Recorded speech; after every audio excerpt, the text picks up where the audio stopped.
कहता सरेंडर कर देगा, सरेंडर नहीं करेंगे। नोट लूटा, नोट उठा, नोट फेंक। तो बंडल खोलता है नोट का और फेंकने लगता है। निकाला, बोले पर जीवन में यही करना है। आपका आज्ञाकारी बेटा उसको काटती थी वो नालायक। आजकल आदमी जो है, युवा जो है, उसके सामने सबसे बड़ी चुनौती क्या है? समाज से खुद को काटना। सौरव गांगुली कोई समाज ने सुपरस्टार बनाया, जब वो बेचारा नहीं खेल पाया, इसी समाज ने कितनी गाली दी उसको। और आज जाओ और एक किताब खरीदो, सब लोग जो आते हो यहां पर, सब कंपलसरी।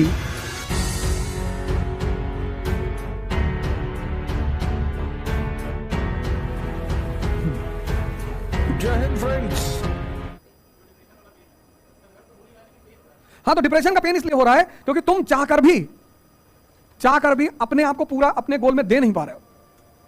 आजकल आदमी जो है, युवा जो है, उसके सामने सबसे बड़ी चुनौती क्या है? समाज से खुद को काटना। 1990 में जब मैं यहां था तो इतना समाज ही नहीं था। एक मिनट बेटा, आज फोन पर इंतजार करना पड़ता था, लैंडलाइन फोन होता था, 15 दिन में एक बार घर वालों से बात होती थी। आज तुम अपने हर रिश्तेदार से जुड़े हुए हो। अभी मौसी कुछ पापा को बोल दी होंगी तो अभी तुमको क्लास के बाद पता चल जाएगा। हम अपनी माता जी को पत्र लिखते थे, वकील है वो, तो मैं उनको पत्र लिखता था, वो मुझे उधर से पत्र लिखती थी, और वो सारे पत्र मैंने बचा के रखे और उस पत्र का इंतजार होता था। आपका आज्ञाकारी बेटा, तो उसको काटती थी वो नालायक, तो हमसे कहती थी लिखा करो आपका नालायक बेटा। 10-10 दिन, 15-15 दिन हम वेट करते थे। तो हमारे समय में एक बहुत अच्छी सुविधा ये थी कि समाज हमसे नहीं जुड़ा हुआ था। हम जब नाना के यहां जाते थे तब पता चलता था वहां क्या हो रहा है। तुम्हारे सामने कितनी बड़ी चुनौती आ गई। अभी 1 सेकंड में फोन आ जाएगा। तो आज तुम्हारे सामने सबसे बड़ी चुनौती है खुद को अलग करना। और तुम्हें अलग करने का सबसे अच्छा रास्ता क्या? ये फोन। देखो, मैं एंटर किया, फोन बाहर भेज दिया। तुमको सोचने का टाइम ही नहीं मिल पा रहा है। तुम जैसे एक टॉपिक तैयार करते हो, तुमको उस टॉपिक के बीच में 10 लोगों का फोन आ जाता है। अबे ताइवान पे बम मार दिया, लो फलाने मर्डर हो गया, ऐसा हो गया, फलाना हो गया। तुम 1 सेकंड अपने आप को बाहर से जोड़ के नहीं रख पा रहे हो। Cut off. और अगर फोन नहीं आ रहा है तो व्हाट्सएप पे मैसेज आ रहा है, और कुछ ऐसे मैसेजेस आते हैं जिनको देखने का तुक नहीं। कोई अपनी बीवी को मारते हुए वीडियो बना रहा है। अभी एक आदमी ने अपनी बीवी की हत्या की, उसकी वीडियो बनाई, क्योंकि सबको क्या चाहिए? व्यूअरशिप चाहिए, सब्सक्राइबर चाहिए। तो सब सेंसेशन। तो अब जैसे ही वो व्हाट्सएप का म्यूजिक बजा, तुमने खटाक से खोल के देख लिया। तुम्हारा मन शांति नहीं हो पा रहा है, रुक ही नहीं पा रहा है, और इस बात को तुम एक्सेप्ट नहीं कर पा रहे हो, मान ही नहीं रहे हो। वॉशरूम में फोन लेके लोग जा रहे हैं, पता लगा 45 मिनट वहीं बैठे हैं, खटखटाना पड़ रहा है कि कब तक। आ रहे पिक्चर देख रहे थे, वहीं बैठ गए 45 मिनट। मोबाइल सामने रखे हैं, ब्रश कर रहे हैं, मसूड़े में घुस गया ब्रश। अरे यार, अभी खाना खाते खाते एक बच्चा खाना खा रहा था, मोबाइल देख रहा था, उसके लंग्स में चावल दाल का दाना चला गया, मौत हो गई थी। इतना बिखर गया है आदमी।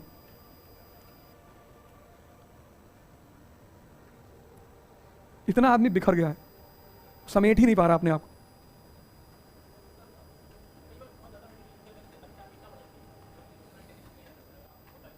इलाहाबाद का आदमी तार्किक है ही थोड़ा सा, उसके अंदर आदत है बाल की खाल निकालने की। इलाहाबादियों का लक्षण है, जिसको प्रूव करना चाहोगे वो उसी का विरोध करेंगे। जो भी आईएएस की तैयारी कर रहा है, उसको तैयारी का डर नहीं है, उसको फेल होने का डर है। क्योंकि तुम्हारा चित्र किस पे बनता है? रिजल्ट पे। तुम इतना निर्भर हो गए हो इस दुनिया पर, इतना तुम अपनी इज्जत इसको दे दिए हो, सब कुछ समाज को दे दिए हो, तुम्हारे हाथ में कुछ है ही नहीं। तुम बाहर निकले, तुमसे किसी ने कह दिया कि तुम्हारी शर्ट बहुत घटिया लग रही है। अच्छा, अरे बहुत चपरासी से लग रहा है यार, तुम भागे तुरंत अंदर। अरे तुम हो ही नहीं। दूसरा तुमको सुंदर कहे तो तुम सुंदर, दूसरा तुमको अच्छा कहे तो तुम अच्छा। तो जब सारी चाबी तुमने दूसरा को दे दी, और कहते हो मेरे पास शांति नहीं है, सारी चाबी तो तुमने दूसरे को दे दी।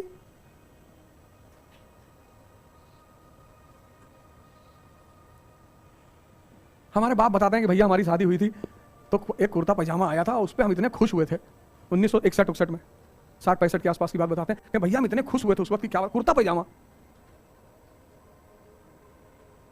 वो हस्बैंड वाइफ ने 7 जीवन काट दिया 70 साल का।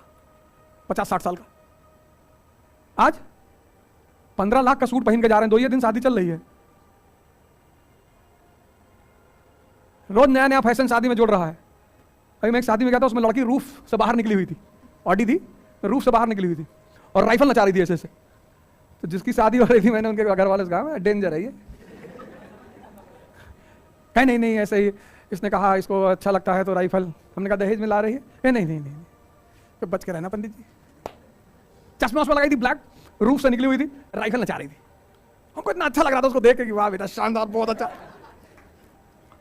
जो एक हाथ में बोतल भी पकड़ लेती तो अरे बाप।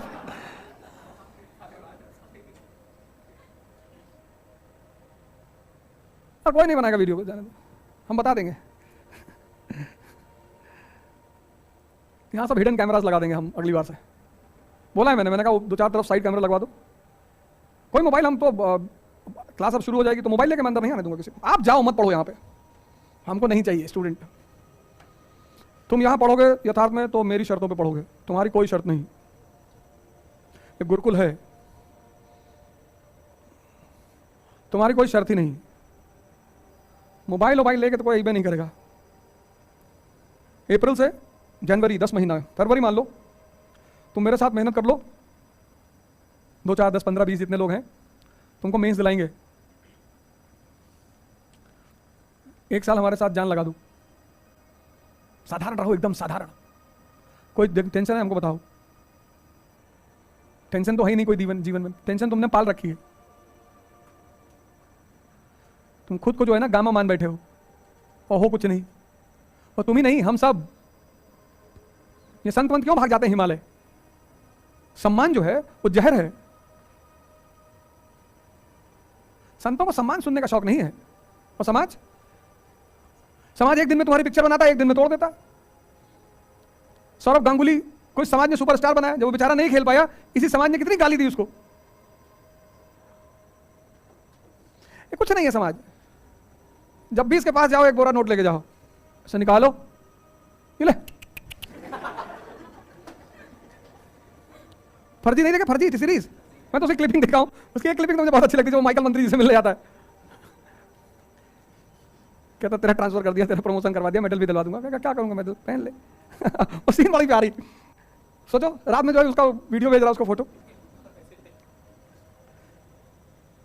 तो उसमें जब वो उसका मंसूर का पीछा करते हैं, जब वो नोट लेके जा रहे होते, कहता सरेंडर कर देगा। सरेंडर नहीं करेंगे, नोट लूटा, नोट उठा, नोट फेंक।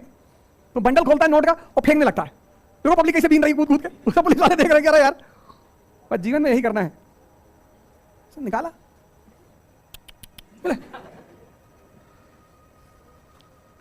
और जीवन में कुछ करना ही नहीं। और सबसे कहना है कि देख, दिन में 4 बार मैसेज करोगे आई लव यू, जी भैया। हमारे पास है फोन, जितने लोग मुझसे पैसा लिए सबको मैंने बता रखा क्या क्या मैसेज करना है, मुझे क्या क्या लाइन लिखनी है। नहीं भेजे तो उसी दिन पैसा उधार वापस मांग लेंगे। अरे नहीं भैया, सबको मैंने 2-4 लाइनें दे रखी हैं कि लिखा करो कि आप सम्राट हैं, महाराजा हैं, आदिराज हैं। फिर मैं शाम को सोने से पहले सब मैसेज चेक करता हूँ। ठीक है, तुम इस आदमी से डरते हो, समाज से? चुप रहो, अभी बाल शेव करा लो, साधारण से रहो, पढ़ो चुपचाप बैठ के। काहे नेता बन रहे हो फालतू में? क्यों नेता बन रहे हो? जिस दिन तुमको जहर पीने की औकात पैदा हो जाएगी, तुमको भगवान मान ही लेगा। जिस दिन तुमने शिशुपाल की तरह किसी को उड़ाया, तुम्हारे पैर पे जीजे जी, तुमको ये सब पढ़ के देख के समझ में नहीं आता। तुम विद्यार्थी हो, स्टूडेंट, एस्पिरेंट, साधारण रहो, एकदम सिंपल। मिनिमम पैसा खर्चा करो, मिनिमम। पढ़ने मन ना लगे, 4-5 लोग मिलकर साइकिलिंग कर डालो, यहां से मिर्जापुर चले आओ। हम भी किसी दिन खाली रहेंगे, चलेंगे तुम्हारे साथ बनारस तक। 100 ही किलोमीटर तो है, 100 खाते भी तो निकल गए। जब तक खत्म हुआ तब तक पता लगा बंगाल का रास्ता सीधे, हम पहुंच गए बनारस।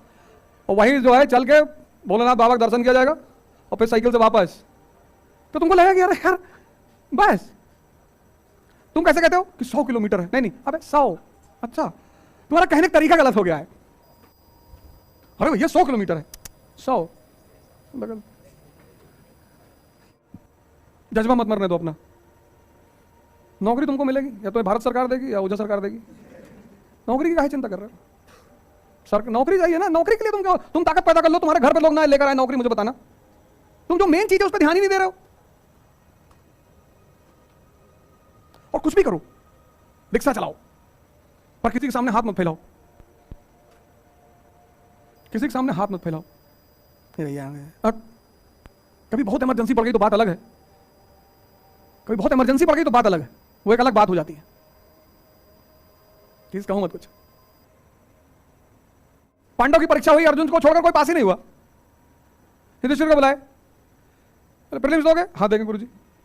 लो चलो आओ, लगाओ निशाना, क्या दिख रहा है? गुरुजी आप दिख रहे हैं। मारा एक चाटा, चल हमको देख के मारोगे? पता लगा हमें को मार दिया, 2-4 को डर लग गया कि उल्टा सीधा बाण मार दे, पता लगा हमारे घुस गया पेट में। तो भीम को लगा कि यार गुरुजी को नहीं बोलना है। भीम आए, भीम से पूछा क्या दिख रहा है? बोला गुरुजी पेड़ दिख रहा है। उसको भी तो 3 चाटा मारे, पेड़ पे थोड़ी मारना है। तो नकुल को लगा कि यार पेड़ भी नहीं बोलना है। नकुल से पूछा क्या दिख रहा है? बोला गुरुजी पत्ती दिख रही। 3-4 हाथ मारे नकुल को खींच के। तो सहदेव को लगा कि यार कुछ गलत हो रहा है। सहदेव को बुलाया कि क्या दिख रहा है? बोले गुरुजी चिड़िया दिख रही है। बस 20-25 हाथ मारे खींच के।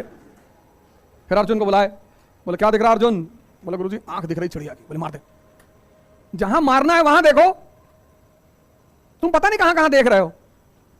कि वो एक्ट्रेस जहर खाक मर गई बेचारी, सुसाइड कर लिया। तुम आरी दृष्टि ही तो खलबल हो गई, तुम पता नहीं कहां कहां देख रहे हो। महिमा मंडन गा रहे हो लोगों के, किसी की बुराई कर रहे हो, किसी का अच्छाई बता रहे हो, फर्जी फार्म भर रहे हो। तुमको एक रसगुल्ला नहीं मिलने वाला, फर्जी ढोल बजा रहे हो। बच्चा पैदा हुआ आजमगढ़ में और गा तुम रहे हो। तुम अगर बहुत गौर से वॉच करो तो पूरे दिन में तुम ऐसी बड़ी सारी बातें करते होगे जिनका तुम्हारे जीवन से कोई लेना देना ही नहीं है। और आज जाओ और एक किताब खरीदो, सब लोग जो आते हो यहां पर, इग्नाइटेड माइंड्स, सब कंपलसरी, एपीजे कलाम, इग्नाइटेड माइंड्स। उसमें 12 या कितने चैप्टर हैं, और हर चैप्टर मुझसे बिना पूछे नहीं पढ़ोगे। अगली बार जब मैं आऊंगा तो पहला चैप्टर तैयार करके रखना उसका, इग्नाइटेड माइंड्स। उसके आगे तुम नहीं बढ़ोगे, सिर्फ पहला चैप्टर। यार उस किताब में ऐसे फॉर्मूले दिए हुए हैं। इग्नाइटेड माइंड्स एपीजे कलाम की किताब है, हिंदी में है। क्या नाम है? तेजस्वी मन। तो जो हिंदी मीडियम वाले हिंदी में खरीद लें, कोई दिक्कत नहीं। तेजस्वी मन। ये हिंदी से इंग्लिश से हिंदी, जब ये हुआ कि हिंदी भारत की राष्ट्रभाषा होगी तो यूपी बिहार वाले जो है ये हिंदी को प्यूरिफाई करने लगे। अच्छा रेलवे एक वर्ड है इंग्लिश का हिंदी में आ गया है, स्टेशन है इंग्लिश का, अब ये कर्नाटक से आए तो ये तो रेलवे स्टेशन समझ जाएंगे। अब ये यूपी बिहार वालों का नहीं, हम रेलवे स्टेशन शुद्ध हिंदी बोलेंगे, भगभग अड्डा। ये तो बेचारा खत्म हो गए होते। बोले ट्रेन कितना छोटा सा वर्ड है इंग्लिश का, हिंदी में आ गया। बोले लौपत गामिनी, रिक्शा त्रिचक्र वाहक, क्रिकेट लंबदंड गोलपिंड। वो तमिलनाडु का आदमी सर पकड़ के बैठ गया कि अरे भैया ही क्या कह रहे हो? अरे बोले आधा नाम है लंबदंड गोलपिंड धरपकड़ प्रतियोगिता। वो तमिलनाडु वाला डर गया कि नहीं भैया एंटी हिंदी, एंटी हिंदी, हिंदी सुनना ही नहीं, मतलब ही नहीं, बात ही नहीं करना हिंदी के। क्या जरूरत है सब ड्रामा करने की? भाषा से जानना एक गौरव की बात है, और अपने समाज में अपनी भाषा बोलना एक सम्मान की बात है। अपने गांव बैठे हैं, अपनी भाषा बोलिए आप। लेकिन आप कई सारी भाषाएं जानते हो, वो गौरव की बात है, अच्छी बात है। वो भाषा जानना कोई बुरी बात नहीं है। ग्लोबलाइजेशन के दौर में तो अंग्रेजी जानना ही है। वो वहाँ रामकृष्ण आश्रम है दिल्ली में, मेट्रो, और रामकृष्ण आश्रम के बाहर जो भिखारी बैठे सब अंग्रेजी बोलते हैं। $1 गॉड ब्लेस यू, $1। वो सब ज़्यादातर अंग्रेज आते हैं वहाँ मंदिर में, तो उनसे वो हिंदी में कैसे कहें? $1 गॉड ब्लेस यू, 2 चिल्ड्रन। आज मुझे जो एक मतलब मैं कंपनी गार्डन करता हूँ, बैटरी रिक्शा में अक्सर जाता हूँ, कम से कम साल पेट के बीएड किया हुआ लड़का, 23 साल लड़का है, 24 साल का। हमने कहा वो पढ़ाए तुमको, फीस रखे हो? हाँ। मैंने कहा रिक्शा चलाओ 5 घंटा, आओ तुम आओ। कहा भैया आज नहीं आएंगे, अगली बार कब आएंगे हम बताएं। हमसे पूछा आप कौन है? हमने कहा हमारी संस्था में बहुत पैसा, बताया नहीं हम कौन है, जहाँ रुकना था वहाँ रुके। हम तुम आओ तुमको पढ़ाएंगे। बीएड किया हुआ, बैटरी रिक्शा चला रहा है, फतेहपुर का है। बात करने लगा तो बातचीत में लग गया कि पढ़ा लिखा आदमी है। जो छोड़ने गया था तो गुटखा खाया था, खुद भी खाया था, कितना बड़ा बच्चा बैठा था वो खिलाया था। अबे मैंने कहा इसको तो मत खिला, कहा यही खरीद के लाया था, मैं इससे मांग के खाया। हमने कहा बच्चे कहा यही लेके आया था भैया, हम नहीं लाए, छोटा सा बच्चा। सब मंत्र पढ़ लिए, कैंसर वैंसर का डर ही नहीं इनको। दिन भर गुटखा खाए, रात में